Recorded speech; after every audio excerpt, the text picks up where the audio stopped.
ഇന്ന് നമ്മൾ ചെയ്യുന്നത് ഉണക്കയിലയും പച്ചക്കായും വെച്ചിട്ടുള്ളൊരു റെസിപ്പിയാണ്. അതിനായിട്ട് ഉണക്കയില ഞാൻ നന്നായിട്ട് വൃത്തിയാക്കി വെച്ചിട്ടുണ്ട്. ഇനി അതിലേക്ക് നമ്മൾ നീളത്തിൽ പച്ചക്കായ മുറിച്ചിട്ട് കൊടുക്കുക, 4 പച്ചമുളക്, ഇഞ്ചി ചതച്ചത്, കറിവേപ്പില, പിന്നെ ഒരു നുള്ളു മഞ്ഞൾപ്പൊടിയും ഒരു 1/4 ടീസ്പൂണിൻ്റെ അടുത്ത് മുളക് പൊടി, എരിവുള്ള മുളക് പൊടിയാണ് ചേർത്തിട്ടുള്ളത്.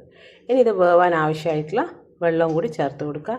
ഇപ്പം നമ്മൾ ഉപ്പ് ചേർത്ത് കൊടുക്കുന്നില്ല, കാരണം ഉണക്കയിലയിൽ ഉപ്പുണ്ടാവും. അപ്പോൾ ഉപ്പ് വേണമെങ്കിൽ നമുക്ക് ലാസ്റ്റ് ചേർത്ത് കൊടുക്കാം. ഇനി ഇത് മൂടി വെച്ചിട്ട് വേവിക്കാൻ വെക്കുക. ആ സമയത്ത് നമുക്ക് ഇതിന് വേണ്ട അരപ്പ് റെഡിയാക്കാം. ഞാനിവിടെ 2 പിടി തേങ്ങ എടുത്തിട്ടുണ്ട്, 4-5 ചെറിയുള്ളി എടുത്തിട്ടുണ്ട്, 1/4 ടീസ്പൂൺ മഞ്ഞൾപ്പൊടി, 1/4 ടീസ്പൂൺ മല്ലിപ്പൊടി, 1/4 ടീസ്പൂൺ മുളക് പൊടി. ഇവിടെ ഇപ്പോൾ എരിവില്ലാത്ത മുളക് പൊടിയാണ് ഞാൻ ചേർത്തിട്ടുള്ളത്. അപ്പോൾ എല്ലാം കൂടി ഒന്ന് മിക്സിയിലിട്ടിട്ട് കണക്കായിട്ടുള്ള വെള്ളം ഒഴിച്ചിട്ട് ഒന്ന് അരച്ചെടുക്കുക. ഇനി ഇതാ ഒരു നെല്ലിക്ക വലുപ്പത്തിലുള്ള പുളി എടുത്തിട്ടുണ്ട്, ഇത് കുതിർത്ത് വെക്കുക. അപ്പോൾ നമ്മൾ അരച്ചത് റെഡി ആയിട്ടുണ്ട്. അത് നമ്മൾ ചട്ടിയിലേക്ക് ഒഴിച്ചു കൊടുക്കുക. എന്നിട്ട് ആവശ്യത്തിന് വെള്ളവും കൂടെ ഒഴിച്ചു കൊടുക്കുക, ആ മിക്സിയിലുള്ള വെള്ളം. ഇനി നമ്മൾ എല്ലാം ഒന്ന് ഇളക്കി യോജിപ്പിച്ചതിന് ശേഷം ഒരു തിള വരുമ്പോൾ അതിലേക്ക് നമ്മൾ കുതിർത്ത് വെച്ചിട്ടുള്ള പുളി പിഴിഞ്ഞിട്ട് ചേർത്ത് കൊടുക്കുക. എന്നിട്ട് നമ്മൾ നന്നായിട്ടൊന്ന് തിളക്കാൻ വിടുക, എല്ലാം ഒന്ന് ഇളക്കി യോജിപ്പിച്ചതിന് ശേഷം. ഇനി നമുക്ക് തിളച്ച് നന്നായിട്ടൊന്ന് പാകമാകുമ്പോൾ ഉപ്പ് ചെക്ക് ചെയ്യുക. എന്നിട്ട് ഉപ്പ് വേണമെന്നുണ്ടെങ്കിൽ നമ്മൾ ചേർത്ത് കൊടുക്കുക. ഞാനിവിടെ ഉപ്പ് ചേർത്ത് കൊടുത്തിട്ടുണ്ട്.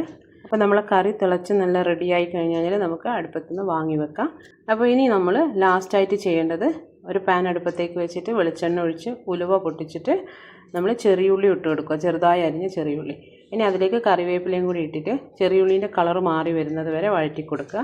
എന്നിട്ട് അതിലേക്ക് ഒരു നുള്ളി ചുവന്ന മുളകിൻ്റെ പൊടിയും കൂടെ ചേർത്ത് കൊടുക്കുക. അതൊരു നിറത്തിന് വേണ്ടി ചേർക്കുന്നതാണ്. അപ്പോൾ എല്ലാം ഒന്ന് താളിച്ചൊഴിച്ച് കൊടുക്കുക. അപ്പോൾ ഇത്രയേ ഉള്ളൂ നമ്മളെ കറി. നല്ല സൂപ്പർ കറിയാണ്.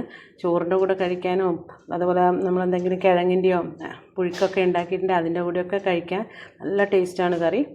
ഞാനിവിടെ ഇപ്പോൾ ചോറിൻ്റെ കൂടെ ചമ്മന്തിയും പപ്പടവും ചേർത്തിട്ടാണ് കഴിക്കുന്നത്. അപ്പോൾ നമ്മളെ നാടൻ റെസിപ്പി ഇവിടെ റെഡിയാണ്. എൻ്റെ വീഡിയോസൊക്കെ ഇഷ്ടപ്പെടുകയാണെങ്കിൽ ലൈക്ക് തരാൻ മറക്കരുത്. സബ്സ്ക്രൈബ് ചെയ്യാണ്ടൊക്കെ കാണുന്നവരുണ്ടെങ്കിൽ ഒന്ന് സബ്സ്ക്രൈബ് ചെയ്ത് സപ്പോർട്ട് ചെയ്യുക. നല്ല നല്ല വീഡിയോസുമായിട്ട് നാളെ കാണാം.